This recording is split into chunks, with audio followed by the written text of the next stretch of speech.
El olor del miedo no se olvida, es denso, agrio, se mete en la piel como el humo rancio de una cocina vieja. Hay noches en que aún me despierto con ese aroma en la garganta, como si la casa siguiera ardiendo aunque ya no quede nada más que cenizas. Me llamo Mercedes Rojas, pero en aquella casa todos me decían Doña Meche. Serví allí más de 20 años cocinando, limpiando, viendo y callando. Era una mansión enorme, levantada sobre una colina de ladrillos rojos a las afueras de Bogotá, donde las ventanas daban a un jardín tan silencioso que hasta el viento parecía tener miedo de soplar. Decían que en esa casa vivían la fortuna y la elegancia, pero yo sé que entre esas paredes se cocinaba algo más oscuro que cualquier guiso que haya preparado en mi vida. Recuerdo perfectamente la primera vez que sentí el miedo colarse entre los olores del almuerzo. Era una tarde fría de julio. El cielo tenía el color del acero y el aire olía a lluvia y grasa quemada. En la estufa hervía una olla de ajiaco,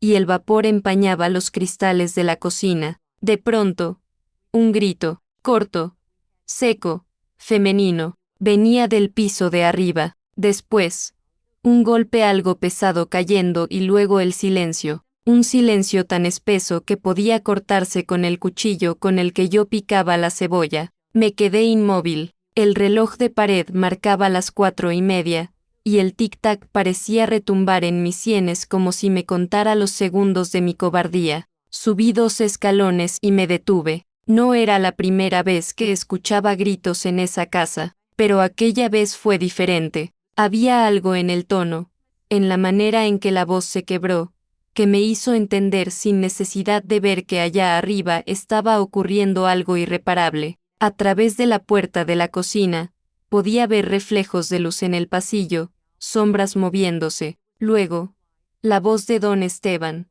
grave, contenida, casi susurrante: «Cállate, te dije que no grites». Entonces escuché un llanto, un sollozo que no era de dolor físico, sino de algo más profundo, más antiguo, de miedo, de esos miedos que no se curan con tiempo ni con perdón. En ese instante, la olla de ajiaco se desbordó, el caldo hirviendo cayó sobre mis manos, pero no grité. Apreté los dientes, y el dolor me sirvió como excusa perfecta para no subir las escaleras. Me quedé allí, mirando el fuego, mientras la grasa crepitaba y el olor del miedo se mezclaba con el del cilantro y el pollo hervido. Y en ese humo espeso, comprendí la primera lección de aquella casa. A veces, sobrevivir significa callar. Más tarde, cuando el reloj dio las 7, bajó doña Camila, la señora de la casa. Vestía un suéter blanco de lana, pero su cuello mostraba una mancha violeta, como una flor marchita sobre la piel. Yo la miré, y ella evitó mis ojos. Dejó el plato casi intacto y se fue sin decir una palabra. Entonces, Lucía, la niña, entró corriendo y preguntó con voz inocente: «Doña Meche, ¿por qué mi mamá no come?». Yo le sonreí, le mentí, le dije que estaba cansada, que se acostaría temprano, y mientras la niña subía las escaleras, yo limpié el plato, recogí los trozos de pan y, sin querer, me vi en el reflejo del cuchillo. Había algo en mis ojos que no reconocí, una mezcla de miedo, culpa y vergüenza. Esa noche, mientras cerraba la cocina, escuché de nuevo un ruido arriba, un portazo, un golpe seco y luego nada, ni pasos, ni voces, ni llanto, solo el viento contra los ventanales. Apagué las luces, me quedé unos segundos en la oscuridad, y pensé: si el alma tuviera olor, esta casa olería a miedo. Y así comenzó todo. Antes de ser la cocinera de los Rivas, fui la hija del humo. Nací en un caserío perdido entre las montañas de Santander, donde el sol apenas se atrevía a cruzar la niebla por las mañanas. Mi madre, Rosa Elena, era la cocinera de una hacienda. Mi padre, un nombre borrado por el tiempo y la vergüenza. Ella solía decirme que en esta vida uno aprende 3 cosas antes que leer: encender el fuego, remover la olla y quedarse callado cuando los patrones hablan. Tenía razón. Todo lo que soy comenzó en una cocina de barro, con el techo ahumado y un gallo cantando sobre el silencio. Recuerdo que mi infancia olía a leña húmeda, a maíz tostado y a lágrimas contenidas. Yo tendría unos 8 o 9 años cuando mi madre me enseñó el primer secreto de su oficio. El fuego te obedece si lo miras sin miedo. Era una frase sencilla, pero me marcó más que cualquier consejo de confesionario. Mientras los otros niños jugaban en los charcos, yo pelaba papas, cortaba cebollas y soñaba con tener unas manos que olieran a jabón, no a ajo. Una tarde, el patrón llegó borracho, golpeó la mesa porque el café estaba frío. Mi madre tembló, pero no dijo nada, y yo, escondida detrás del horno, comprendí lo que significaba servir, hacer todo lo posible para no provocar la furia de los demás. Aquella noche escuché ruidos, susurros rotos, el llanto de mi madre. No me moví. El miedo me enseñó a quedarme quieta, a no existir. Desde entonces, el silencio se volvió mi refugio, un refugio que, con los años, se transformaría en una prisión invisible. Cuando ella murió una mañana de diciembre, con la cara vuelta hacia el techo y la mano aún manchada de harina, yo tenía apenas 15 años. La enterramos detrás de la cocina, junto a un limonero joven. Recuerdo que el cura rezó deprisa, porque llovía, y mientras todos se marchaban, yo me quedé allí, bajo el aguacero, jurando que nunca permitiría que nadie me hiciera temblar de miedo. No sabía entonces que las promesas hechas bajo la lluvia se disuelven con el tiempo. Los días siguientes, la hacienda cambió de manos y yo tuve que buscar trabajo. Conseguí un puesto en una pensión de barrio, sirviendo a hombres cansados y mujeres que soñaban con irse a la capital. Allí aprendí que en la cocina de los pobres se hierve la esperanza con agua salada. Aprendí también a mentir con los ojos, a sonreír mientras se arde por dentro. Pasaron los años y, con ellos, mi voz se fue haciendo más baja, más prudente. Cada palabra que no decía era un ladrillo en el muro que me protegía del mundo, hasta que un día, un hombre con traje gris y bigote bien recortado llegó a la pensión, pidió una sopa de lentejas y me dijo que su esposa necesitaba una cocinera de confianza. Ese hombre era don Esteban Rivas. Recuerdo que al pronunciar su nombre, el dueño del lugar me miró con respeto. Es un hombre importante, murmuró. Yo, ingenua, pensé que la importancia siempre venía con la bondad, que poco sabía de los hombres que hablan bajo y ordenan con una sonrisa. Acepté el trabajo sin pensarlo. La idea de vivir en una casa grande, con suelos de mármol y utensilios de cobre, me parecía un sueño. El día que crucé el portón de la mansión, llevaba un vestido azul gastado y un rosario en el bolsillo, herencia de mi madre. Una mujer joven me recibió, doña Camila. Era hermosa, pero sus ojos tenían ese brillo triste de las personas que sonríen por obligación. Me mostró la cocina, el jardín, el cuarto donde dormiría. Todo relucía de limpieza, de orden y sin embargo, el aire estaba cargado, como si la casa misma respirara en silencio. Las primeras semanas fueron tranquilas. Me levantaba antes del alba, encendía el fuego, amasaba pan, y el olor a mantequilla llenaba los pasillos. Pero cada día notaba algo nuevo, un vaso roto en la basura, una marca en el suelo, un suspiro ahogado tras las puertas cerradas. Doña Camila apenas comía. Don Esteban llegaba tarde, con el olor del whisky y del poder. Yo fingía no ver, porque así me habían enseñado, no ver es sobrevivir. Una madrugada, mientras preparaba la masa de las empanadas, escuché pasos en el pasillo. Eran lentos, pesados. La puerta se entreabrió, y la luz del pasillo dibujó una sombra en el suelo, la silueta de un hombre. Yo no respiré, pero la sombra no entró, solo dijo, con voz ronca, aún despierta, Mercedes, no debería trabajar tanto de noche. Era él, don Esteban. Me sonrió, y en su sonrisa había algo que me heló la sangre. Desde ese instante supe que el fuego que había prometido dominar podía volverse contra mí en cualquier momento. Aquella noche, mientras el aceite chispeaba en la sartén, miré el reflejo del fuego y recordé las palabras de mi madre. El fuego te obedece si lo miras sin miedo, pero yo ya no podía mirar sin miedo, porque en esa casa, el miedo tenía nombre, voz y llave de todas las puertas, y así, sin saberlo, mi destino volvió a encenderse, esta vez en una cocina más grande, más fría, más peligrosa, y el silencio, otra vez, se convirtió en mi receta más repetida. La mansión de los Rivas no era una casa, era un eco. Cada habitación repetía lo que pasaba en la anterior, los pasos apresurados, las risas ensayadas, los silencios prolongados. Todo sonaba como un recuerdo atrapado entre las paredes, y en medio de aquel eco vivíamos nosotros, los invisibles, los que cocinábamos, limpiábamos, servíamos y callábamos. El primer día que la sexta completa fue un domingo. Doña Camila me pidió que llevara un postre al comedor principal. Subí con la bandeja en las manos y los nervios en el estómago. El suelo de mármol reflejaba la luz de las lámparas como un lago helado.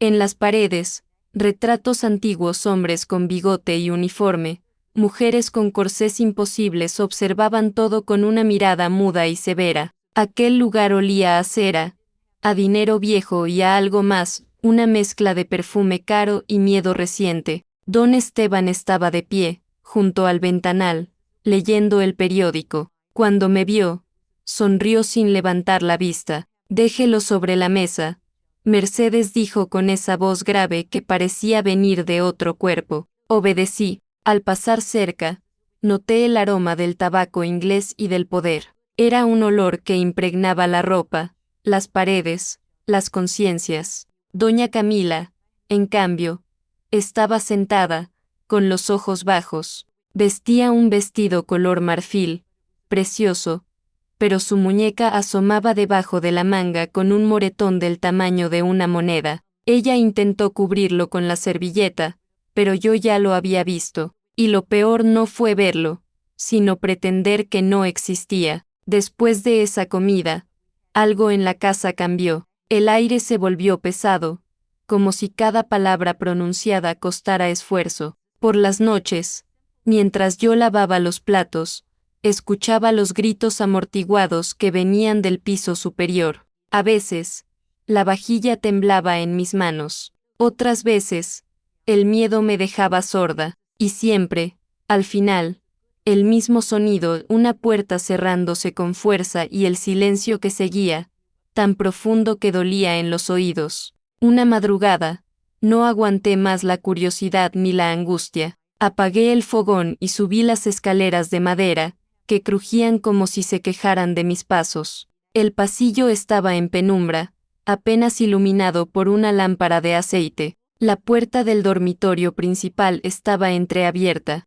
Desde allí, vi el reflejo de un vaso roto en el suelo y la sombra de don Esteban inclinada sobre algo o alguien. No pude distinguir los detalles, pero escuché la respiración entrecortada de doña Camila y una súplica ahogada. Por favor, no delante de la niña. Mi corazón se detuvo. No sabía si irme o entrar. Y en ese segundo de duda, oí un crujido detrás de mí. Era Lucía, la niña, descalza, en pijama, con un osito de peluche entre las manos. Sus ojos grandes, redondos, miraban fijamente hacia la puerta abierta. La tomé en brazos, tapándole los oídos, y la bajé sin decir una palabra. En la cocina, le di un vaso de leche, temblando. Ella preguntó, ¿mamá está enferma? Yo no supe qué contestar. Le mentí otra vez. A la mañana siguiente, la casa parecía otra,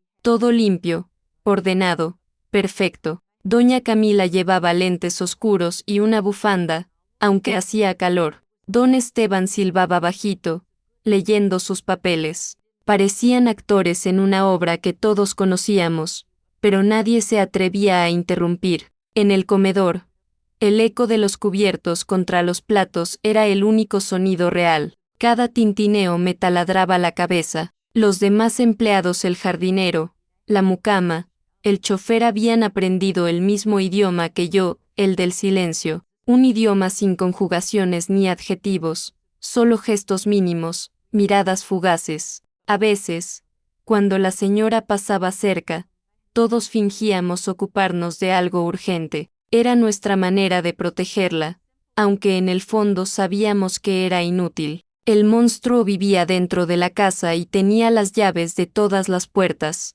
Una tarde, mientras limpiaba el comedor, vi que uno de los retratos, el del abuelo de don Esteban, estaba torcido. Me subí en una silla para enderezarlo. Detrás del marco, noté algo oculto, una grieta en la pared. Por curiosidad, la toqué. El yeso estaba fresco, demasiado fresco. Fue entonces cuando escuché pasos detrás de mí. Don Esteban me observaba con esa sonrisa fina que nunca alcanzaba los ojos. Curiosa. ¿Mercedes?, preguntó. Negué con la cabeza, bajando la vista. Él se acercó tanto que pude oler su aliento a whisky. En esta casa, la curiosidad puede costar caro, susurró. Luego se alejó, sin dejar de sonreír.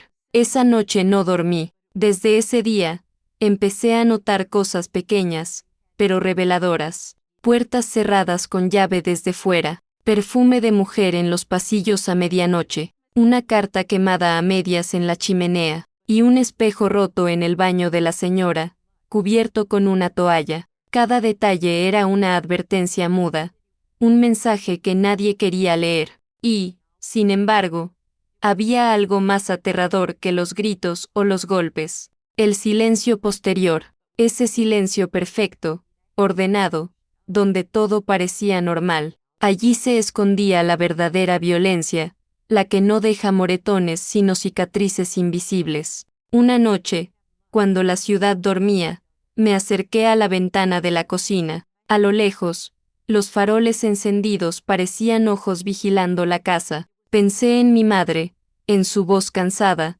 diciéndome que el fuego no era enemigo si se lo miraba sin miedo. Yo miré el reflejo de la llama en la cuchara y murmuré: «Madre, aquí el fuego no calienta, solo ilumina la culpa». No lo sabía aún, pero esa sería la primera de muchas noches sin sueño. La mansión, con sus cortinas pesadas y sus secretos sellados, se convertiría poco a poco en una jaula de oro. Y yo, la cocinera que sabía demasiado, empezaba a entender que el silencio, tarde o temprano, termina hablando. Aquel día comenzó como cualquier otro, con el olor a café recién molido y el vapor del agua hirviendo empañando las ventanas de la cocina. La mansión dormía todavía, envuelta en una calma que parecía falsa, como un escenario antes de que se levante el telón. Yo cortaba las cebollas en silencio, contando los golpes del cuchillo sobre la tabla como si fueran latidos. Había aprendido a medir el tiempo no por relojes, sino por los sonidos de la casa, los pasos del chofer en el patio, el clic metálico de la cafetera, el portazo suave del despacho cuando don Esteban salía para el trabajo. Aquel martes, sin embargo, el silencio duró demasiado. Eran casi las 10 cuando escuché el primer ruido, un estrépito seco, un golpe que hizo vibrar los cristales de la alacena. Después, un silencio tan hondo que me obligó a dejar caer el cuchillo. Me limpié las manos en el delantal y subí las escaleras. El corazón me martillaba el pecho, pero mis pasos eran lentos, como si mi cuerpo quisiera retrasar lo inevitable. A mitad del pasillo, un destello me cegó.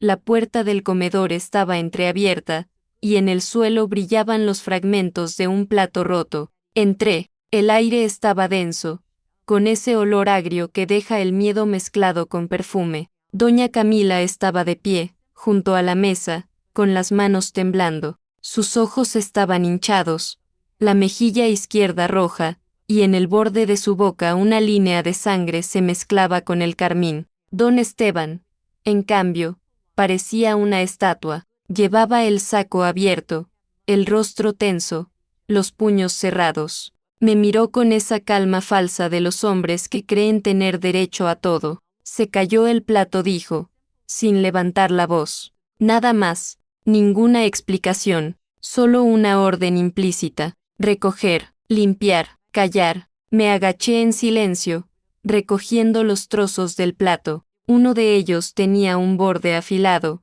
y al tocarlo me corté el dedo. La sangre cayó sobre el mantel blanco, una gota diminuta, pero tan roja que parecía un grito. Doña Camila quiso hablar, pero él la detuvo con una mirada. Entonces, en ese instante suspendido, el reloj de pared dio las 11 campanadas. Cada golpe era como una sentencia. Yo terminé de limpiar y salí sin mirar atrás. En la cocina, lavé las manos bajo el agua fría. La herida ardía, el agua se volvió rosada, luego roja, y pensé que tal vez así se limpiaban las culpas, disolviéndolas poco a poco hasta que el agua las arrastrara lejos. Pero el corte seguía ahí, abierto, latiendo. No era profundo, pero me dolía más que cualquier herida anterior. Era el recordatorio físico de algo que yo no debía olvidar, había visto, y había callado. Esa noche,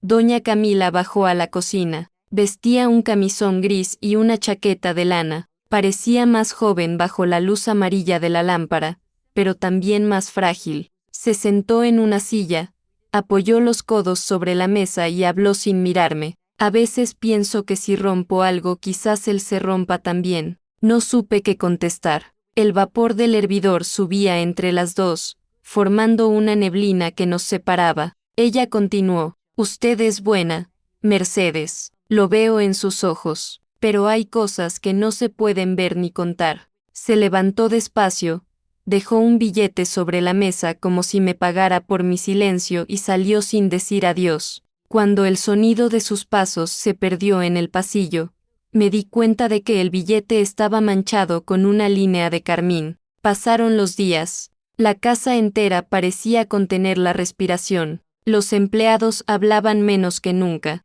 La niña, Lucía, se escondía detrás de las cortinas o jugaba sola en el jardín. Un mediodía, mientras servía el almuerzo, noté que doña Camila tenía un vendaje nuevo en la muñeca. Cuando ella extendió la mano para tomar el vaso, la manga se deslizó apenas, revelando un moretón. Por un segundo, nuestras miradas se cruzaron. No dijo nada, pero en sus ojos había una súplica muda, algo entre el miedo y la esperanza, y yo bajé la vista. Esa noche soñé con platos que se rompían solos, con cristales que caían del techo como lluvia. En el sueño, el comedor estaba vacío, pero podía oír las voces. La de él, baja, furiosa; la de ella, temblando, pidiendo perdón por algo que no había hecho. Cuando desperté, el amanecer teñía la cocina de un color grisáceo. En el fregadero,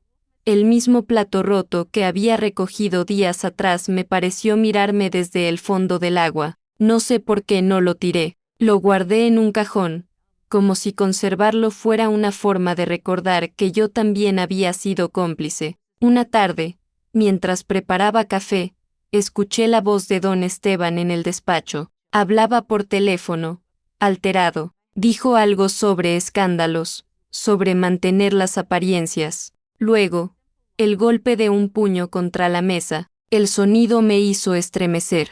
En ese momento entendí que en aquella casa todo era frágil, los platos, las promesas, las personas, y que cuando algo se rompía, los trozos nunca se tiraban, se escondían, igual que las verdades. Días después, la señora volvió a bajar a la cocina, pero esta vez no habló, solo se acercó a la despensa, tomó una copa de vino y la vació de un trago. Cuando pasó junto a mí, percibí el leve olor del alcohol mezclado con lágrimas. Quise decirle algo, cualquier cosa, pero las palabras se me atascaban en la garganta. No tenía derecho a hablar, me repetí. Yo era solo la cocinera, la mujer del fogón, la que debía quedarse en su sitio. Aquel fue el principio del fin. El plato roto no era solo una casualidad, era el aviso de que las grietas empezaban a abrirse, no en la porcelana, sino en la vida de todos los que habitábamos aquella mansión. Y aunque nadie lo decía, todos lo sabíamos. Un día, esa casa también se rompería, y cuando eso ocurriera, no habría manos suficientes para recoger los pedazos. En aquella casa, El silencio tenía jerarquía. El de los ricos era elegante, cubierto con tapices y flores frescas. El de los pobres, en cambio, olía a grasa, a sudor y a miedo. Nosotros, los que servíamos, aprendimos pronto que callar era parte del uniforme. El delantal blanco, los guantes, la mirada baja y la boca cerrada, ese era el protocolo invisible de la mansión Rivas. Los primeros meses, me costó entenderlo. Intentaba conversar con Rosa, la mucama, mientras planchábamos la ropa o limpiábamos la plata, pero ella me detenía con un gesto rápido, un dedo en los labios, sin siquiera levantar la vista. Aquí no se habla, Meche susurró una vez, aquí se obedece, y tenía razón. En esa casa, las palabras podían convertirse en cuchillos, un rumor maldicho, una mirada fuera de lugar, y al día siguiente uno estaba en la calle, con la maleta en la mano y el nombre tachado en el registro de empleados. El chofer, Ramiro, solía decirlo en voz baja mientras fumábamos detrás del garaje. Los ricos compran el silencio más caro que el oro, y él lo sabía bien, había visto demasiado. Una noche, me contó que una empleada anterior desapareció después de llamar a la policía por los gritos del piso superior. Nunca más se supo de ella. Desde entonces, nadie volvió a marcar un número de emergencia en esa casa. El miedo se transmitía como un virus, lento, invisible, pero letal. A veces, cuando terminábamos la jornada, los tres Ramiro, Rosa y yo nos quedábamos en la cocina tomando café aguado y hablando apenas con los ojos. El único sonido era el de las cucharitas chocando contra las tazas. La radio, vieja y cubierta de grasa, repetía canciones tristes de los años 60. En esas madrugadas, el reloj no servía, el tiempo se medía por los latidos del miedo. Una madrugada de domingo, Rosa entró a la cocina pálida como la harina. Traía en la mano un pañuelo de seda blanca. Lo encontré en el baño del señor, me dijo, temblando. Está manchado de sangre. No supimos qué hacer. Lo lavó, lo planchó, lo dobló, lo dejó donde estaba, porque en esa casa, limpiar era también una forma de enterrar las pruebas. A veces, doña Camila bajaba al sótano donde guardábamos las provisiones. No hablaba, solo se quedaba mirando las estanterías, tocando las latas, fingiendo que buscaba algo. Yo sabía que venía a respirar un poco, a esconderse de su propio hogar. Una tarde, me pidió un vaso de agua. Tenía las manos frías y el pulso rápido. ¿Usted alguna vez ha querido desaparecer, Mercedes?, me preguntó. Yo bajé la vista, no supe qué responder. Porque sí, a veces yo también quería desaparecer. El silencio nos devoraba de adentro hacia afuera, nos volvía cómplices involuntarios. Una noche, escuché a Rosa llorar en su cuarto. Me acerqué. Ella me miró con los ojos rojos y me dijo entre sollozos, yo no puedo más, no soporto oírlos, no soporto fingir que no oigo. La abracé, pero no teníamos palabras para consolarnos, solo el olor a jabón barato y a miedo compartido. Don Esteban, mientras tanto, seguía con su vida impecable. De día, sonreía en los almuerzos de negocios, estrechaba manos, hablaba de caridad. De noche, el sonido de su voz se volvía otro, más bajo, más cortante, más peligroso. El contraste era tan perfecto que daba miedo. A veces, cuando llegaba ebrio, soltaba frases al aire, sin dirigirse a nadie. Esta casa me pertenece, todo lo que hay aquí me pertenece, y cada vez que lo decía, yo sentía que incluía hasta nuestro silencio. En una ocasión, Ramiro llegó con un ojo morado. Dijo que había sido un accidente con el gato del jardín. Pero todos sabíamos la verdad. Había intentado defender a la señora. Doña Camila le rogó que no dijera nada, y él, con la voz quebrada, prometió callar. Al día siguiente, el hombre se marchó voluntariamente. Don Esteban le dio un sobre con dinero y una sonrisa de satisfacción. Nunca más lo vimos. Desde ese día, el garaje quedó vacío, y la casa, aún más silenciosa. Yo, en mi soledad de cocina, comencé a hablar con los objetos. Le contaba mis miedos a la olla grande donde hervía el caldo. Le pedía consejo al cuchillo más viejo, el que tenía la hoja torcida. Era la única forma de no enloquecer, porque en esa mansión, el silencio no era solo una orden, era una presencia, una sombra que se sentaba con nosotros en la mesa, que dormía en el cuarto de servicio, que respiraba al mismo ritmo que los que aún no se atrevían a hablar.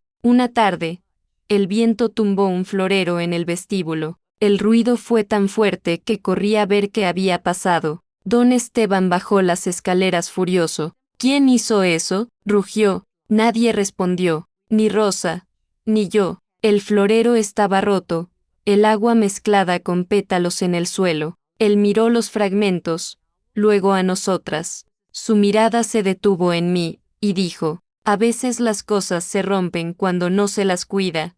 ¿Lo entienden? Asentí, pero en el fondo supe que hablaba de personas, no de objetos. Esa noche, mientras barría los restos de cristal, pensé en lo que Ramiro había dicho antes de irse. Los pobres callamos porque el silencio nos da de comer pero también nos mata despacio. Sus palabras se quedaron flotando en mi cabeza como humo, y comprendí que todos en esa casa, incluso yo, éramos fantasmas con delantal, respirando entre los secretos de los vivos. Desde entonces, cuando me miraba en el espejo empañado de la cocina, ya no reconocía mi rostro. Veía a una mujer con los labios sellados por el miedo, con los ojos cansados de mirar sin ver, y por primera vez en muchos años, sentí que mi silencio tenía sabor a metal, a culpa, a algo que me quemaba la lengua cada vez que intentaba tragarlo. Esa fue la noche en que comprendí que el silencio también se cocina, como decía Rosa, se cocina lento, con el fuego del miedo y el condimento de la necesidad. Y el resultado es amargo, tan amargo que, cuando una lo prueba, ya no puede olvidar su sabor. Aquella noche, la casa olía a vino caro y carne asada. Era viernes, y los Rivas habían organizado una cena con 2 invitados de negocios. Yo había pasado todo el día preparando la comida, lomo al trapo, papas gratinadas, una ensalada que nadie comería. Rosa pulía la cristalería con tanto esmero que sus manos parecían bailar sobre los vasos. La niña, Lucía, jugaba en el pasillo con su muñeca de trapo, mientras los primeros relámpagos del atardecer iluminaban las ventanas. Yo recuerdo haber pensado que ojalá lloviera fuerte, que el aguacero se llevara el ruido, los gritos, los secretos. Pero aquella noche, el cielo se negó a ayudarnos. Los invitados llegaron a las 8, hombres de traje oscuro, relojes brillantes, sonrisas de cartón. Doña Camila los recibió con un vestido de seda verde, los hombros cubiertos con una chalina. El color la hacía ver luminosa, casi serena. Don Esteban, en cambio, se veía impaciente. Sus ojos no miraban a los demás, solo a ella, esa mirada que no es de amor ni de deseo, sino de posesión. Yo la vi, lo juro, como se ve el filo de un cuchillo antes de cortar. Desde la cocina podía oír el sonido de los cubiertos, el tintineo de las copas, las risas falsas. El comedor resplandecía bajo el candelabro de cristal. Cada carcajada me sonaba como un eco hueco. A mitad de la cena, Rosa me susurró, «La señora tiembla, mírala». Me asomé discretamente por la puerta entreabierta. Doña Camila sostenía la copa con ambas manos, pero el líquido temblaba como si en su interior hubiera un terremoto invisible. Don Esteban bebía sin pausa, riendo demasiado alto, cada vez más cerca de ella. Yo sentí en el aire el olor del peligro, ese aroma agrio que precede al desastre. A las 10, los invitados se fueron. El chofer los llevó hasta la puerta mientras yo recogía los platos. En la mesa solo quedaban restos de pan, copas vacías y un silencio nuevo, espeso, eléctrico, amenazante. Don Esteban permanecía sentado, mirando fijo a su esposa. Ella se levantó despacio, intentando sonreír. «Voy a descansar», murmuró. Él la sujetó del brazo. El sonido fue leve, pero tan violento que me cortó la respiración. Todavía no he terminado contigo, dijo, sin levantar la voz. Fue entonces cuando el vaso se cayó, estallando en el suelo como una detonación. El eco del cristal quebrado llenó la sala. Corrí hacia la puerta. Rosa me siguió. Desde allí, vimos lo que ninguna de las dos quería ver. Don Esteban la empujó contra la mesa. El mantel cayó.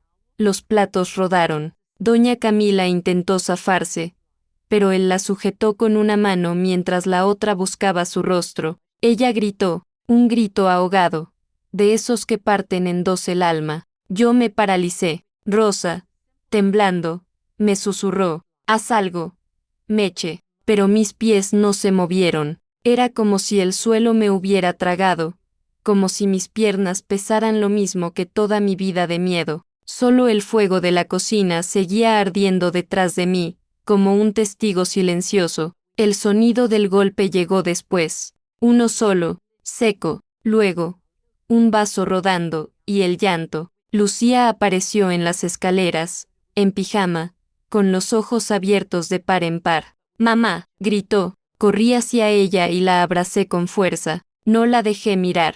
Le cubrí los oídos. Sentí su cuerpo temblar contra el mío, el corazón latiendo desbocado, el olor de su cabello mezclado con el humo que venía de la cocina. Rosa apagó el fuego mientras yo la llevaba al cuarto. La acosté y le canté una canción que mi madre me enseñó cuando era niña. Duérmete, mi vida, que afuera el viento calla. Pero el viento no callaba, golpeaba las ventanas con furia, como si quisiera entrar para ver lo que ocurría dentro. Pasada la medianoche, el silencio regresó, uno de esos silencios tan absolutos que parecen tener peso. Cuando bajé al comedor, doña Camila ya no estaba, solo don Esteban, sentado, con la copa en la mano. La luz de la lámpara le dibujaba una sombra larga en el suelo. Sin mirarme, dijo, limpia esto. Su voz no tembló, tampoco la mía, cuando respondí,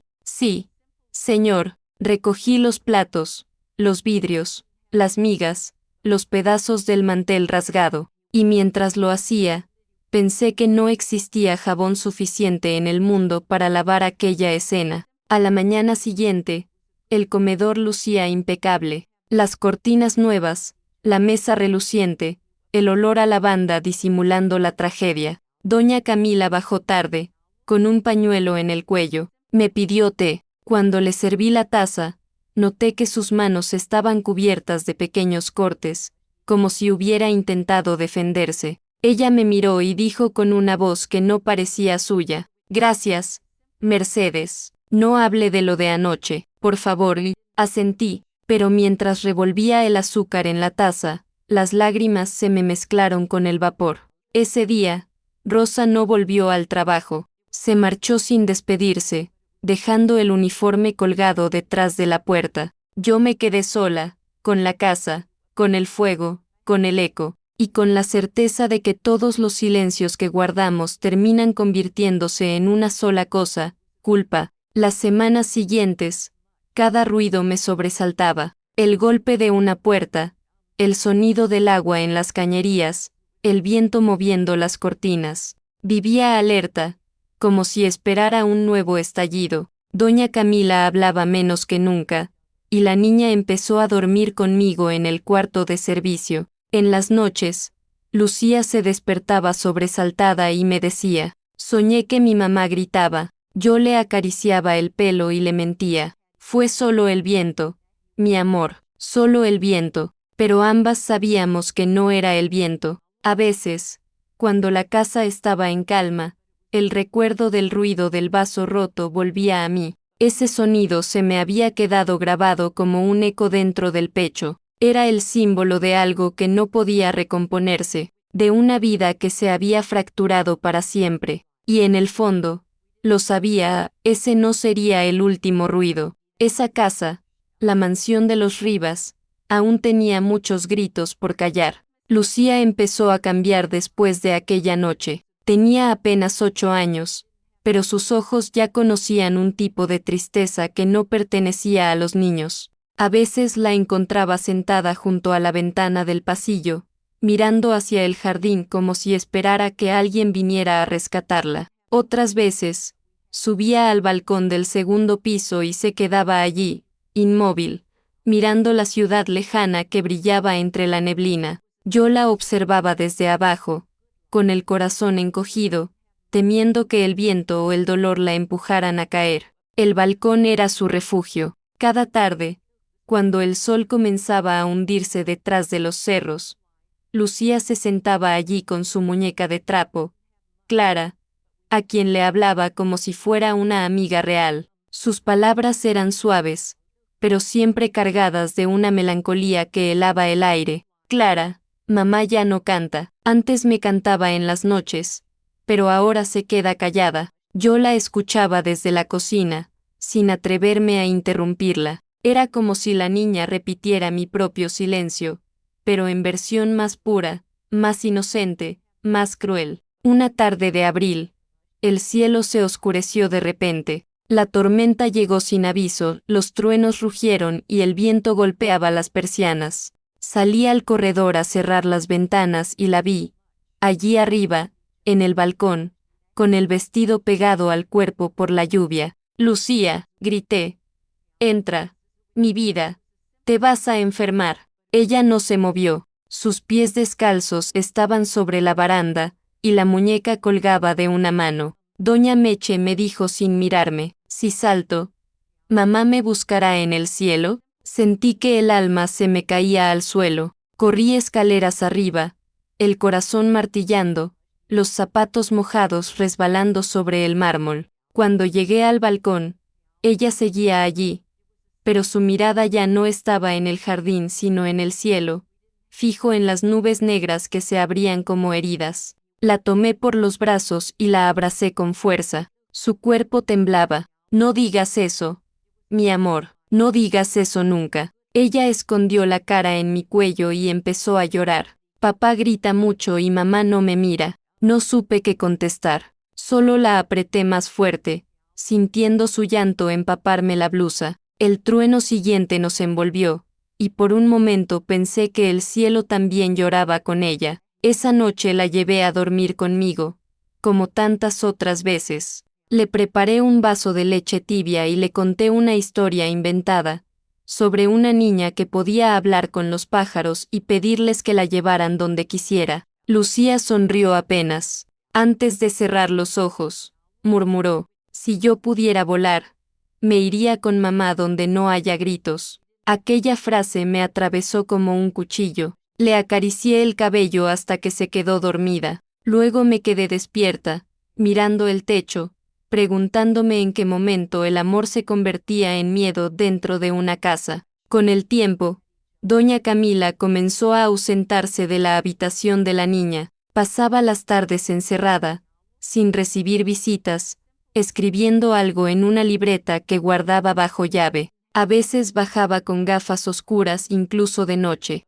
Yo la veía cruzar el pasillo, envuelta en su silencio, y me parecía una sombra que flotaba entre las paredes. Lucía lo notaba todo, aunque fingía no hacerlo. Los niños siempre saben más de lo que decimos. Una mañana, mientras yo preparaba el desayuno, la escuché preguntar con voz inocente, Doña Meche, ¿por qué mamá duerme tanto? ¿Está cansada?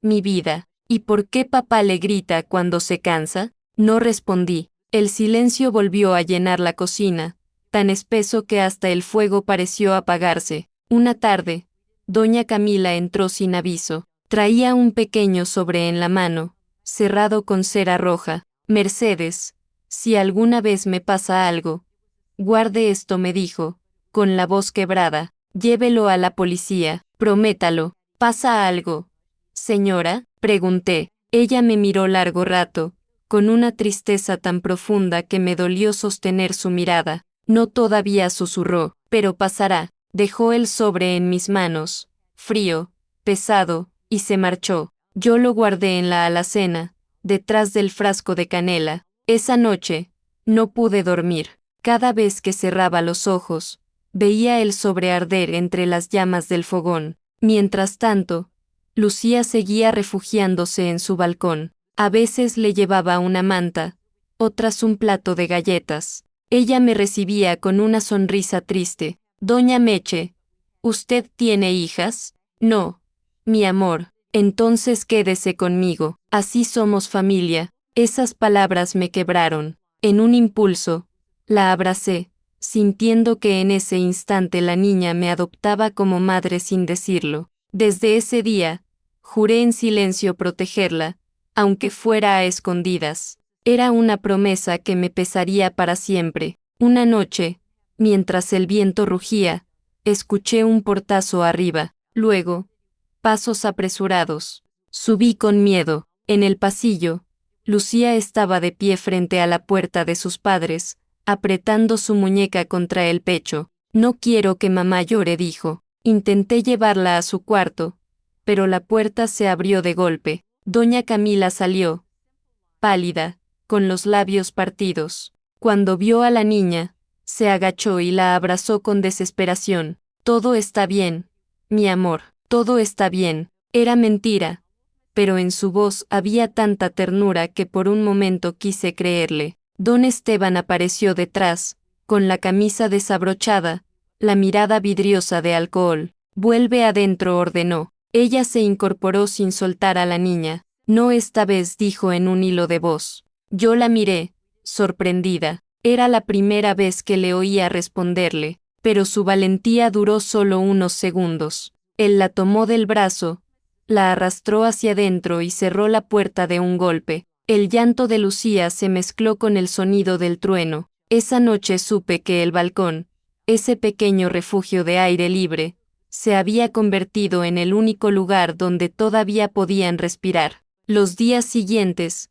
doña Camila apenas salió de su cuarto. Lucía se encerraba conmigo en la cocina, dibujando en un cuaderno. Sus dibujos eran oscuros, casas sin ventanas, cielos con nubes negras, personas sin rostros. Cuando le pregunté qué eran, respondió, son las voces que mamá no dice. Guardé silencio, no podía desmentirla. Una tarde, mientras la niña dormía en mis brazos, miré hacia el balcón. La lluvia golpeaba el vidrio, y por primera vez deseé gritar. Gritar lo que sabía, lo que veía, lo que olía en el aire cada día, el miedo, la humillación, la violencia, pero el grito se ahogó en mi garganta, porque el miedo, cuando se cocina durante muchos años, se vuelve costumbre, y la costumbre es el veneno más silencioso que existe. Nunca olvidaré la mañana en que me entregó la carta. Era un martes gris, de esos en los que el cielo parece hecho de ceniza y el aire huele a agua estancada. Doña Camila bajó a la cocina temprano, antes de que don Esteban se despertara. Llevaba una bufanda de lana que le cubría casi todo el cuello, y un abrigo ligero, aunque en la casa hacía calor. Sus pasos eran lentos, medidos, como los de alguien que camina sobre hielo fino. Yo estaba amasando pan cuando entró. Ni siquiera la escuché abrir la puerta, solo la sentí allí, detrás de mí, como una sombra cansada. Mercedes dijo, con voz baja, necesito que me escuche. Dejó sobre la mesa un sobre color crema, sellado con cera roja, el mismo que semanas atrás me había pedido guardar por si acaso. Ahora sus dedos lo sostenían con fuerza, como si temiera que el papel se deshiciera entre sus manos. He agregado algunas cosas, susurró, fechas, nombres, detalles. Si alguna vez me pasa algo, llévelo a la policía, no a nadie más. Yo me quedé inmóvil, con las manos cubiertas de harina. Ella me miraba fijamente, y en sus ojos había una súplica tan grande que dolía sostenerle la mirada. Prométalo, Mercedes. Tragué saliva. Se lo prometo, señora. Entonces asintió. Respiró hondo y se fue, dejando el sobre la mesa, junto al pan aún crudo. Durante horas lo miré sin atreverme a tocarlo. El sello de cera brillaba con la luz del amanecer, y en el reverso, con letra temblorosa, había escrito un nombre, Lucía. No autoridades, no policía, solo eso, Lucía, la hija. la destinataria invisible de una verdad que tal vez nunca debía leer. Cuando subí el pan al horno, lo escondí donde ella me había dicho la primera vez, en la alacena, detrás del frasco de canela, esa canela que siempre olía a consuelo, a hogar, a infancia. Pero desde ese día, cada vez que abría ese estante, el olor dulce se volvió insoportable, como si el polvo marrón escondiera no azúcar, sino ceniza. Los días siguientes fueron extraños. Doña Camila hablaba poco, pero se movía con una calma nueva, como si hubiera tomado una decisión silenciosa. Comenzó a dejar los cajones ordenados, los documentos apilados, la ropa cuidadosamente doblada. Yo la observaba desde la cocina, sin entender. Lucía parecía notarlo también, se aferraba más a mí, dormía en mi cama. Me preguntaba una y otra vez si su madre iba a irse de viaje. ¿Por qué pregunta eso? ¿Mi vida? Porque anoche la oí rezar y dijo que el cielo la estaba esperando. Se me heló la sangre. Una tarde, mientras limpiaba el comedor, escuché a doña Camila tocar el piano. No lo hacía desde hacía meses. La melodía era suave, melancólica, como si cada nota fuera una despedida. Cuando terminé de fregar, me quedé escuchando desde la puerta. Lucía dormía en el sofá. Ella tocaba con los ojos cerrados, los dedos apenas rozando las teclas, y por primera vez en mucho tiempo parecía tranquila. El sonido del piano flotaba por la casa, envolviéndolo todo con una tristeza serena. Y entonces, sin mirar, me dijo: Mercedes, cuando escuche esta canción otra vez, sabrá que me he ido. No entendí del todo sus palabras, pero algo en mi pecho se rompió sin ruido. Esa noche, la encontré en la cocina.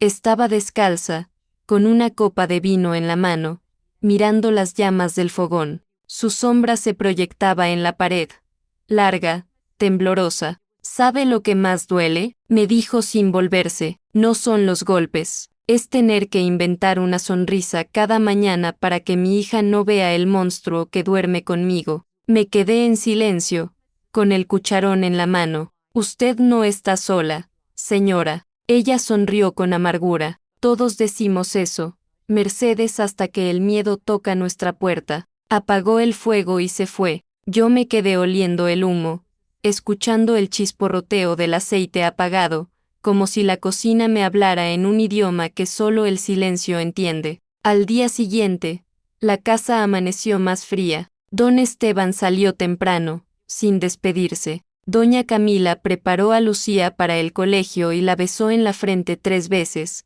como si quisiera grabar el gesto en su memoria. Cuando regresó, entró a su habitación y cerró la puerta con llave. Pasaron las horas, el sol subió y cayó sobre las paredes, y la puerta siguió cerrada. Al principio no me atreví a subir. Me convencí de que dormía, pero al caer la tarde, el silencio se volvió tan profundo que algo dentro de mí gritó. Subí las escaleras, golpeé la puerta. Señora, nada. Toqué otra vez. El pomo estaba frío. Intenté girarlo, pero estaba trabado. Corrí por el pasillo. Busqué la llave que siempre guardaba sobre el marco de la puerta. Cuando la encontré, mis manos temblaban tanto que casi no podía meterla en la cerradura. La abrí, y entonces la vi. No grité, no pude. El cuerpo de doña Camila yacía sobre el suelo del baño, su cabello extendido como un abanico oscuro, la piel tan pálida que parecía parte del mármol. A su lado, el frasco de pastillas vacío, una copa de vino volcada, y sobre la repisa del lavamanos, una hoja de papel mojada por las gotas que caían del grifo abierto. No leí lo que decía, solo recuerdo una palabra en la parte superior, escrita con tinta corrida: perdón. El sonido del agua fue lo único que se escuchó durante minutos eternos. El goteo golpeaba el lavabo con una precisión casi cruel, tic tic tic. El reloj marcaba las 5:15. A esa hora exacta, el sol entraba por la ventana del baño y se reflejaba en el espejo, iluminando su rostro inmóvil. Fue la luz más hermosa y más terrible que he visto en mi vida. Corrí a buscar a Lucía, que jugaba en el jardín. La abracé tan fuerte que me pidió que la soltara. No sabía cómo explicarle que su madre ya no respiraba. No sabía cómo decirle nada. Esa noche, la policía vino, tomó notas, hizo preguntas. Don Esteban lloró frente a todos, con una actuación tan perfecta que hasta los oficiales parecieron creerle. Dijeron que había sido un accidente doméstico. Cerraron el caso antes de la medianoche. Nadie me preguntó por la carta. Nadie me miró 2 veces. Cuando todos se fueron, fui a la cocina, abrí la alacena y saqué el sobre. Lo sostuve frente al fuego del fogón. Por un instante pensé en abrirlo, en cumplir la promesa,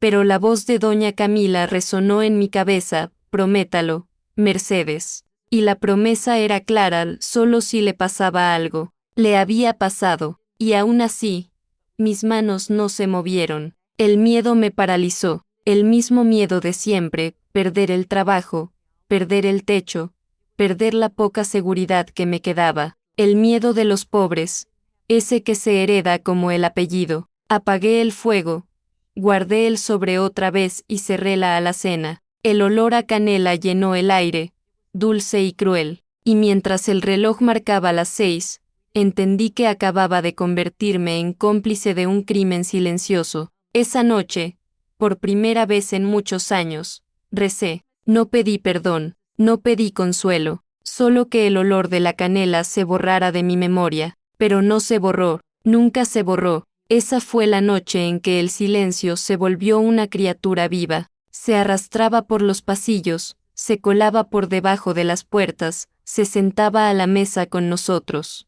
Desde la muerte de doña Camila, la casa entera respiraba distinto, más despacio, más hondo, más oscuro. Las paredes parecían absorber los sonidos, como si no quisieran permitir que nada escapara, ni los pasos, ni las lágrimas, ni los susurros. El velorio se hizo en el salón principal. Yo preparé el café y los dulces, como si fuera una fiesta triste. Los invitados vestían de negro, pero hablaban en voz baja de negocios, de herencias, de apariencias. Don Esteban, impecable en su traje oscuro, estrechaba manos con una serenidad que daba miedo. Lloró cuando todos miraban, y cuando nadie lo hacía, su rostro volvía al de siempre, duro, contenido, intocable. Lucía permaneció quieta a mi lado, con su muñeca en brazos. No lloró, solo me miró una vez y dijo: mamá no se ha ido, la escucho tocar el piano en las noches.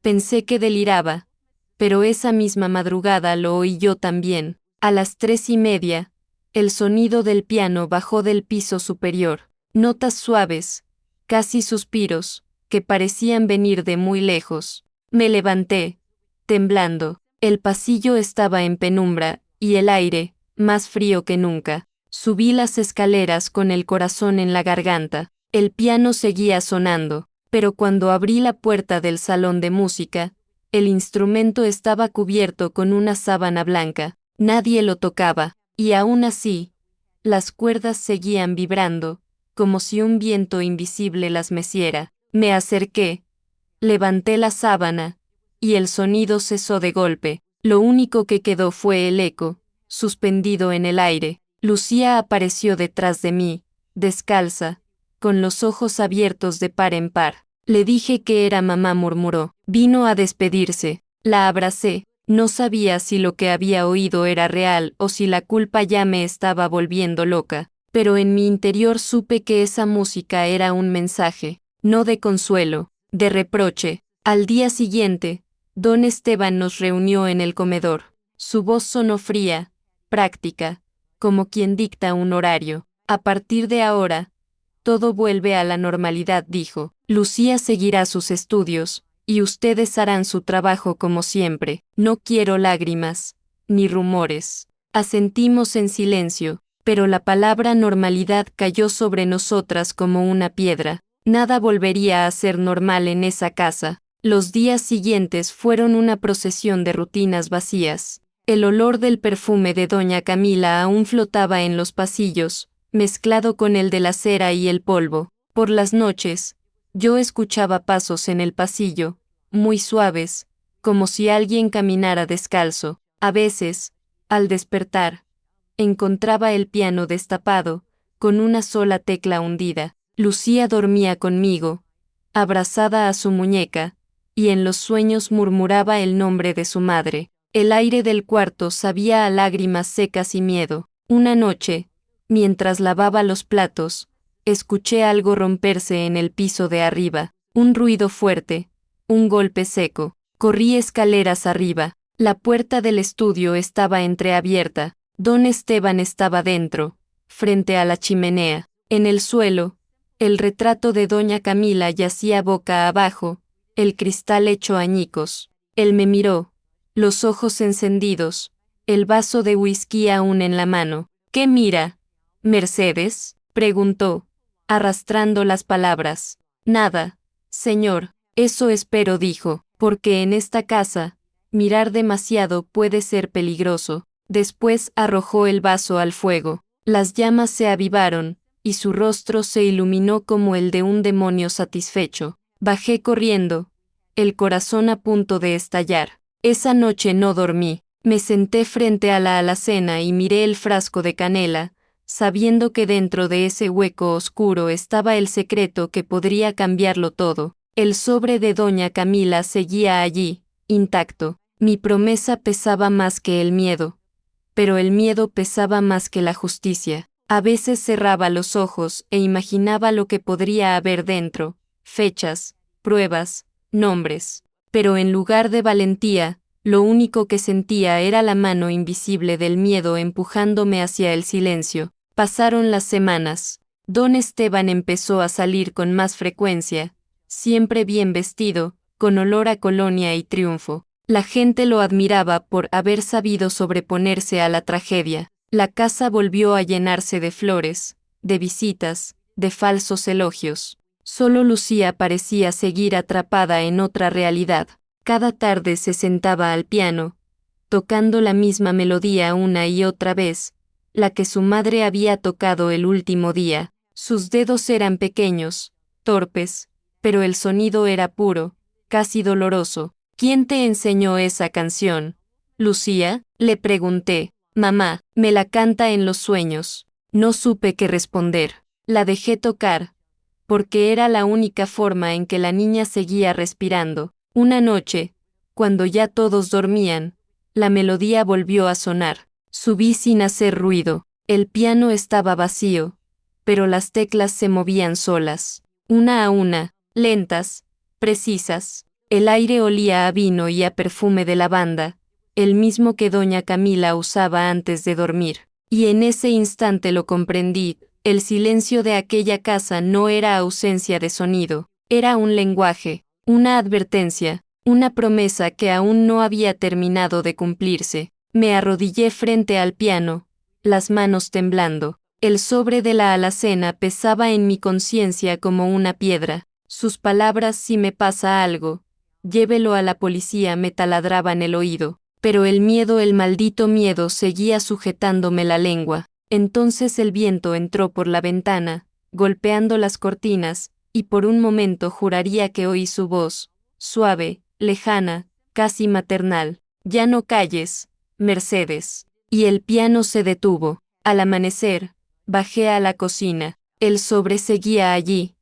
Pero algo había cambiado en mí. Ya no podía vivir con el silencio pegado al alma. No esa vez, no después de verla muerta, no después de escucharla volver cada noche desde su tumba. Sin embargo, antes de reunir el valor, escuché el sonido de un auto. Era don Esteban, que regresaba temprano. Corrí a esconder el sobre otra vez, y en ese instante supe que mi oportunidad se había perdido. Por ese día, por esa semana, por años, porque el silencio, una vez cocinado, no se enfría, se endurece, y se queda pegado al corazón como el azúcar quemada en el fondo de una olla. Pasaron los años como pasa la lluvia sobre los tejados, sin hacer ruido, pero dejando huella. Cuando pienso en aquel tiempo, todo me parece cubierto por una neblina espesa, como si mi memoria también se hubiera impregnado del polvo de esa casa.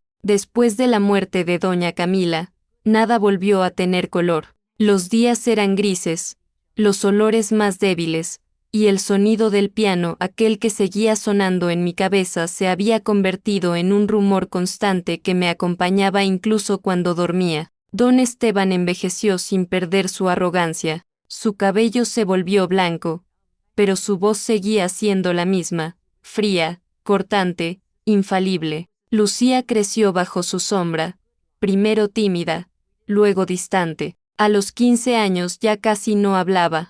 Su risa, que alguna vez iluminó la casa, se apagó del todo. Era como si la vida le hubieran enseñado a respirar sin hacer ruido, igual que a su madre, igual que a mí. Yo seguí en la cocina, como siempre, cumpliendo mi papel de sombra útil. Las manos curtidas, el cuerpo cansado, el corazón convertido en un horno apagado. Cada mañana encendía el fuego, servía el desayuno, y fingía que el olor del café me despertaba, cuando lo único que hacía era recordarme que seguía viva, y cada noche, antes de apagar las luces, pasaba la mano sobre el frasco de canela. El sobre seguía ahí, intacto, amarillento ya, como si el tiempo también lo castigara por mi cobardía. A veces pensaba en quemarlo, en hacerlo desaparecer y así borrar de una vez por todas el peso de aquella promesa, pero algo dentro de mí, quizás culpa, quizás amor, me lo impedía. Era como si esa carta fuera el último hilo que me ataba a la mujer que no pude salvar. Mi silencio me mantenía a salvo, pero también me mantenía encadenada. Lucía comenzó a estudiar arte, pintaba retratos sin rostros, paisajes vacíos. Un día me mostró un cuadro, una casa inmensa, rodeada de sombras, con una ventana abierta de la que salía humo. ¿Qué representa?, pregunté. Ella sonrió con tristeza. Un lugar donde todavía se oyen los gritos aunque nadie los recuerde. Su respuesta me dejó sin aire. No hacía falta que dijera más. Ella sabía, quizás no cómo, ni cuándo, pero sabía. Una tarde, mientras limpiaba la despensa, encontré a Lucía de pie frente a la alacena. El frasco de canela estaba sobre la mesa. Ella lo había abierto, y en sus manos sostenía el sobre, el mismo, inmutable. Lo miró largo rato antes de hablar. Esto huele a miedo, dijo. Yo intenté explicarme, pero las palabras se me deshacían en la boca. Tu madre me pidió, balbuceé. Ella me interrumpió, con la voz más firme de lo que esperaba. No hace falta que diga nada, ya lo entiendo todo. Y salió del cuarto, dejando el sobre la mesa. Esa noche no pude dormir. Cada rincón de la casa me devolvía un eco distinto, los pasos de doña Camila, la risa de Lucía niña, el golpe del vaso roto. Me senté en la cocina, frente al fogón apagado, y abrí por fin la carta. Mis manos temblaban tanto que la cera se quebró con un pequeño chasquido. Dentro había varias hojas escritas con una caligrafía nerviosa, apurada. La primera frase era un puñal. Si estás leyendo esto, Mercedes, es porque ya no tengo voz. Leí despacio, cada palabra ardiendo. Doña Camila relataba años de humillación, de amenazas, de miedo. Hablaba de dinero oculto, de abusos silenciados, de la vida que don Esteban había construido sobre el dolor de los demás. En la última página, una petición. No permitas que Lucía crea que su madre fue débil. Cuéntale la verdad cuando seas libre, y si alguna vez puedes,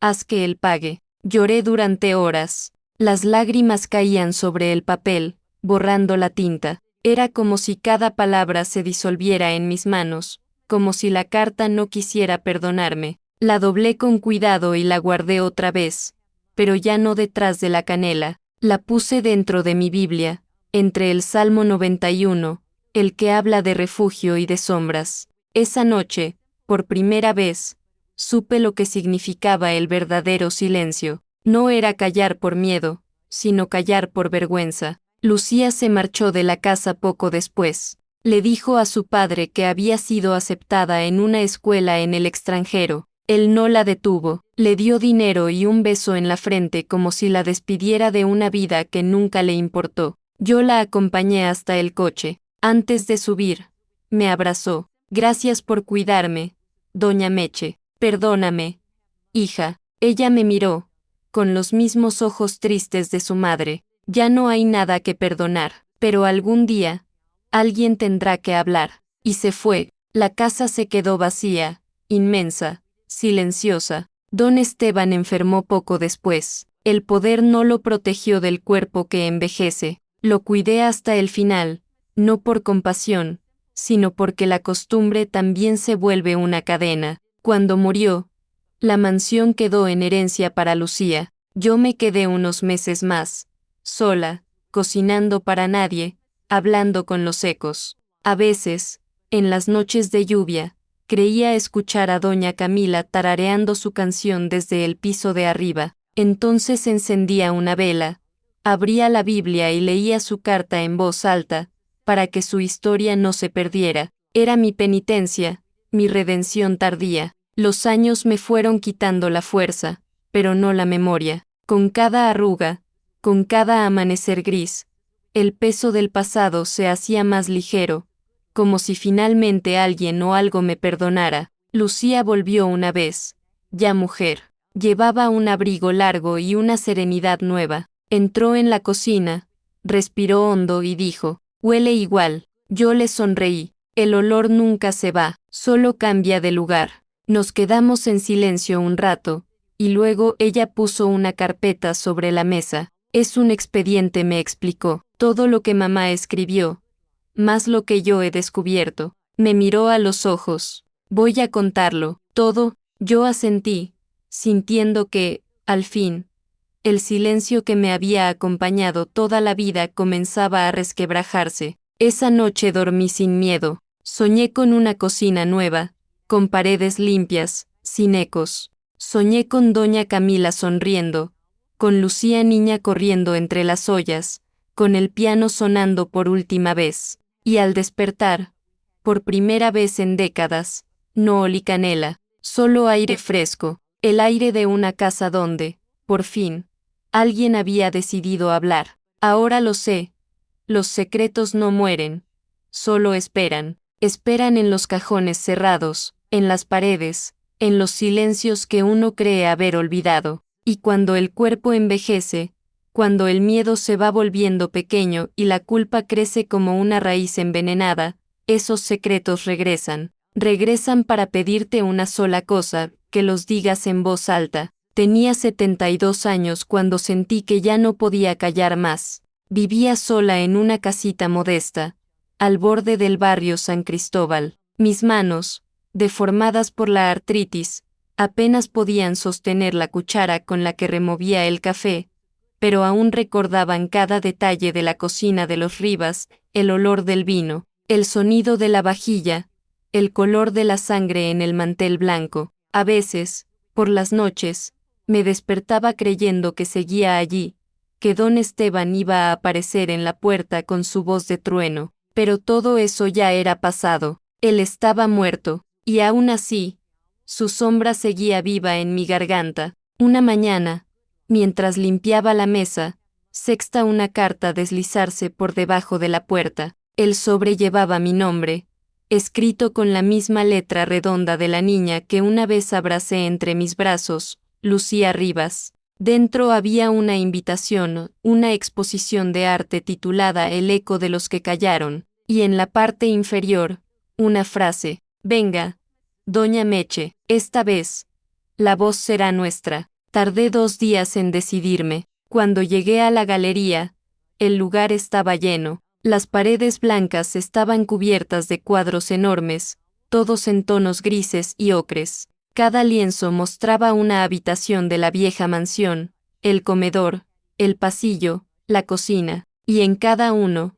una sombra, una figura femenina apenas visible, hecha de humo, como un fantasma que aún no se atreve a irse. En el centro de la sala había una instalación, un piano cubierto de cera derretida. Las teclas, negras de hollín, parecían haber ardido y sobrevivido. Sobre ellas, una vela encendida. Lucía se me acercó despacio. Tenía el cabello recogido, los ojos serenos, y una voz que ya no temblaba. «Lo hice por ella», dijo, señalando el piano, «pero también por usted».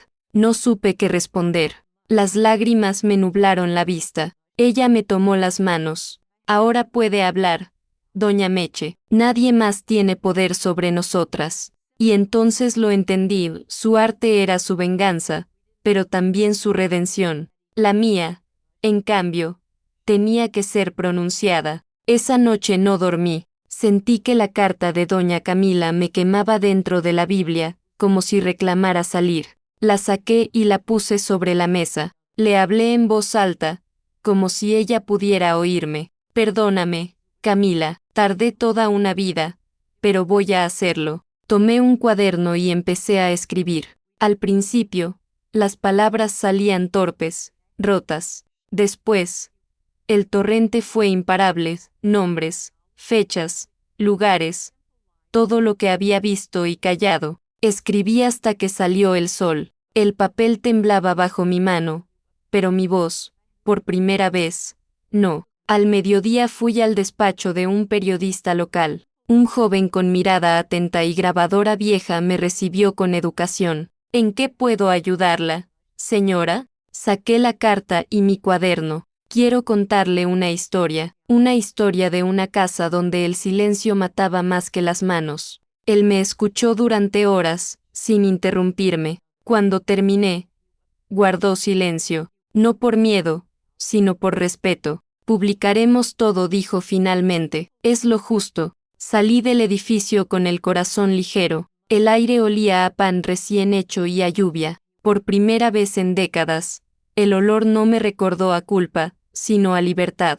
Caminé despacio por la calle empedrada, el bastón marcando el ritmo de mis pasos. Y de pronto, algo extraño, una melodía, lejana, suave, reconocible. Era la canción que doña Camila solía tocar en el piano. Me detuve. El sonido venía de una casa cercana, donde una niña practicaba. Sonreí, porque comprendí que su voz, la mía, la de todas, ya no estaba encerrada en las paredes de aquella mansión. Había salido, por fin, a respirar el aire del mundo. Esa noche, cuando regresé a casa, me senté frente al fuego y preparé una taza de chocolate. El olor de la canela volvió a llenarlo todo, pero ya no era un olor de miedo. Era cálido, suave, humano. La misma canela que antes escondía secretos ahora me recordaba que los secretos solo duelen mientras uno los guarda. Cuando se dicen,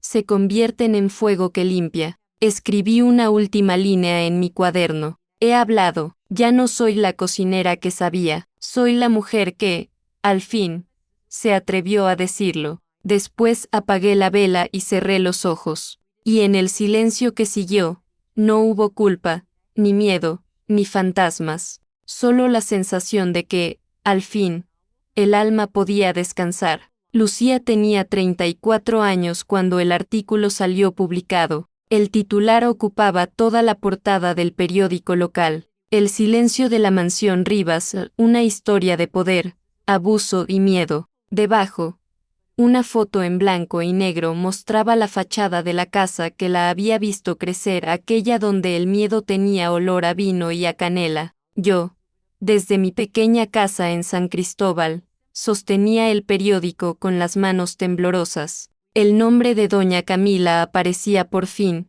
no como esposa trágica ni como mujer enferma, sino como víctima. Y el mío, al pie del reportaje, testimonio de Mercedes Rojas, ex empleada doméstica. Leí mis propias palabras impresas, y por un instante me costó creer que fueran mías. El silencio que había cargado durante más de 40 años se transformaba, letra por letra, en verdad escrita. El impacto fue inmediato. Las cadenas de noticias repitieron la historia. Los vecinos, que alguna vez habían admirado a los Rivas, comenzaron a murmurar con horror. Los abogados de la familia trataron de negar todo, pero los documentos anexos, cartas, fotografías, registros médicos hablaban por sí solos. Lucía lo había previsto todo. Había guardado pruebas, nombres, fechas. Su arte y su inteligencia se unieron para derribar la muralla de poder que su padre había construido con dinero y miedo.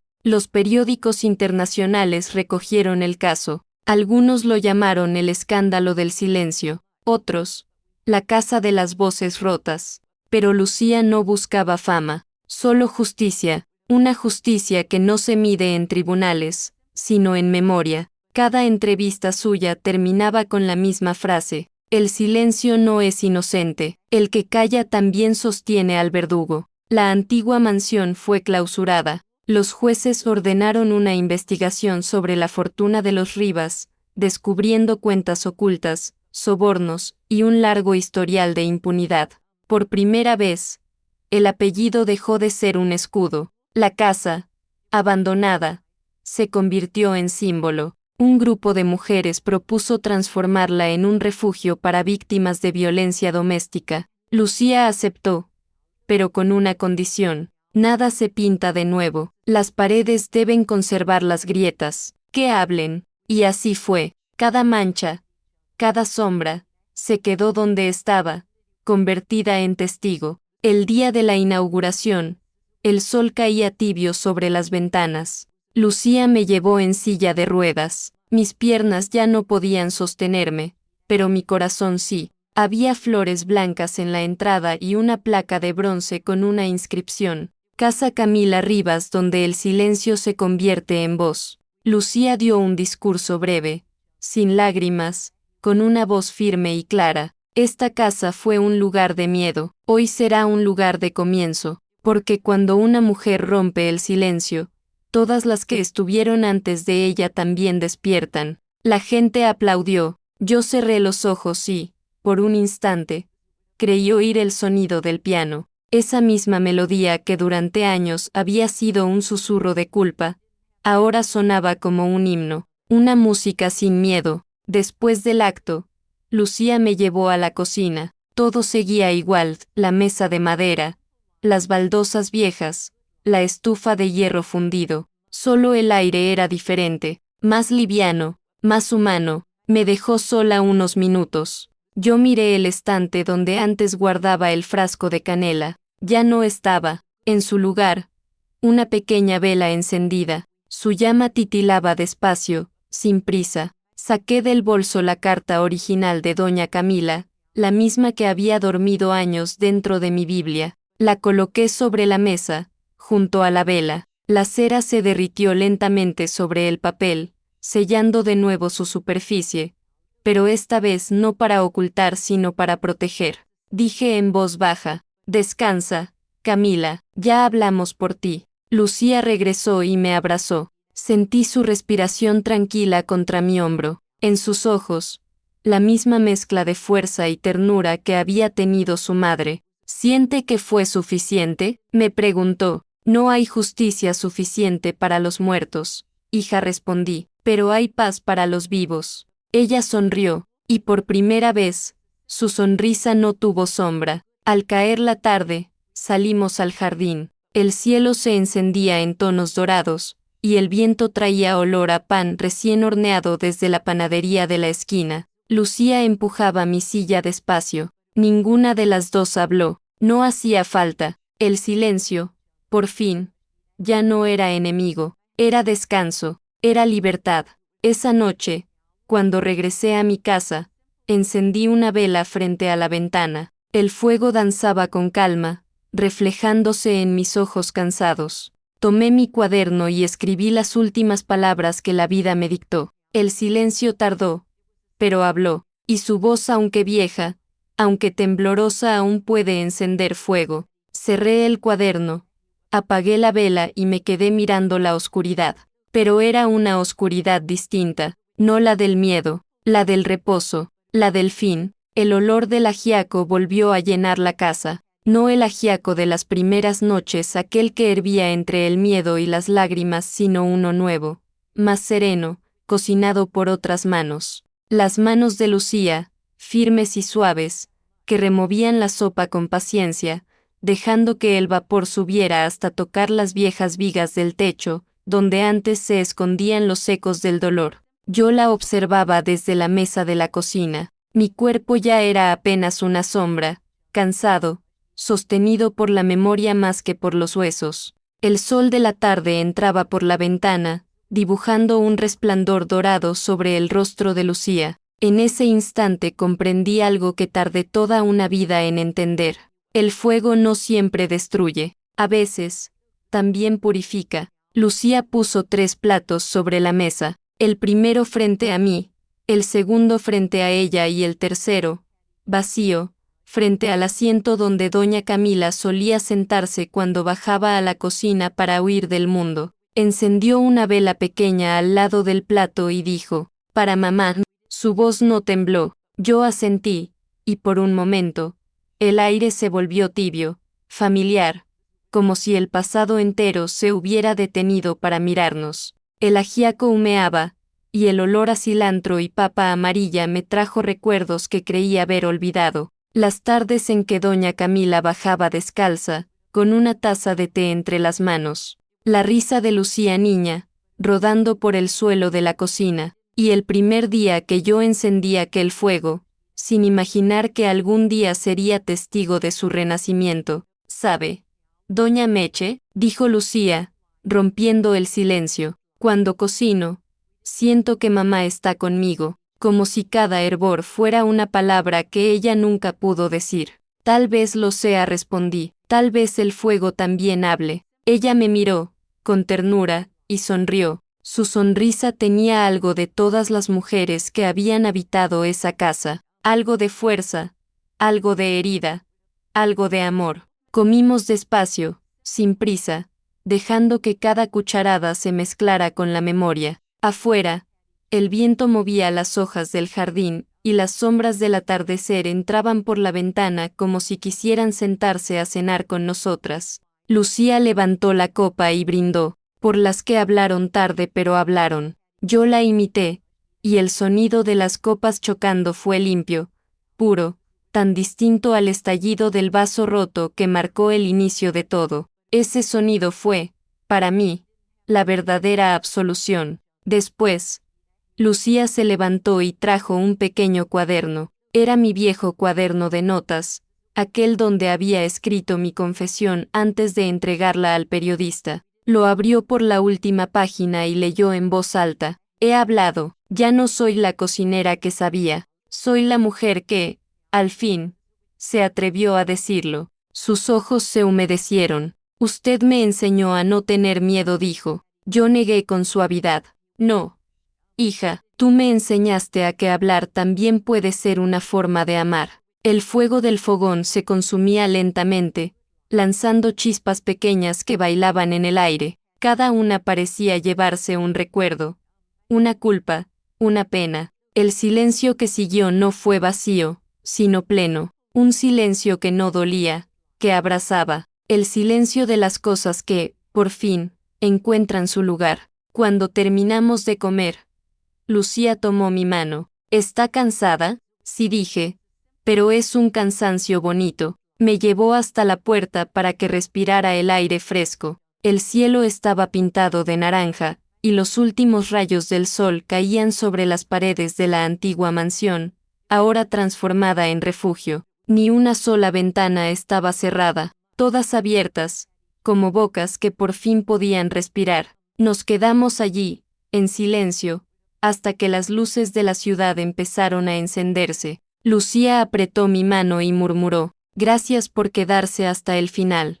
«Los finales no existen», hija, le respondí, «solo cambian de cocina». Ella rió, y en su risa escuché, por primera vez, una melodía que no venía del piano ni del recuerdo, sino de la vida misma. Antes de irnos, me volví hacia la cocina una última vez. El fuego aún ardía bajo la olla, tranquilo, como un corazón que ya no tiene prisa. Sobre la mesa quedaba el plato vacío de doña Camila y la vela consumida casi por completo. Una línea de humo ascendía recta, hacia el techo, y me pareció ver en ella una silueta leve, sonriente. Tal vez fue mi imaginación, o tal vez, por fin, ella también había encontrado paz. Lucía apagó la llama y cubrió la olla. Yo cerré los ojos y, en voz baja, recité las últimas palabras que mi madre me enseñó cuando era niña. El fuego te obedece si lo miras sin miedo. Abrí los ojos, y en ese fuego que se apagaba, Supe que toda una vida de silencios se había transformado, por fin, en voz, en memoria, en alimento. El último plato estaba servido, y tenía el sabor de la libertad.